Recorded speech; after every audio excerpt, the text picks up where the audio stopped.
আল্লাহ তাআলা সূরা বাকারা 222 নম্বর আয়াতে বলেছেন, আল্লাহ তাআলা বলেছেন, ইন্নাল্লাহা ইউহিব্বুত তাওয়াবিনা ওয়া ইউহিব্বুল মুতাতাহহিরিন।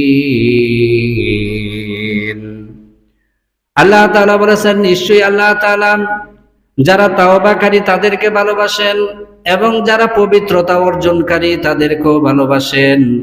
আল্লাহ তাআলা এখানে এই আয়াতের মধ্যে দুই শ্রেণীর মানুষের কথা বলেছেন।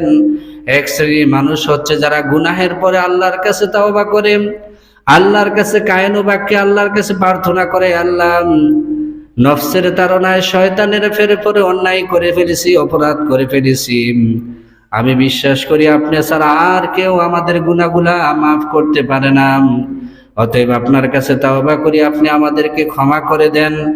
যারা গুনাহ করার সাথে সাথে আল্লাহর কাছে তওবা করবে, ক্ষমা চাইবে, আল্লাহর সাথে সাথে ক্ষমা করে দিবেন।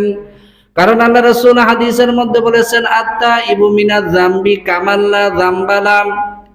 কোন ব্যক্তি যখন গুনাহ করে আল্লাহর কাছে তওবা করে, আল্লাহ বলছেন ওই ব্যক্তি যেন কোনো গুনাহই করে নাই, অর্থাৎ তার আমলনামা থেকে গুনাহগুলোর সাথে সাথে মাফ করে দেন। বলুন সুবহানাল্লাহ।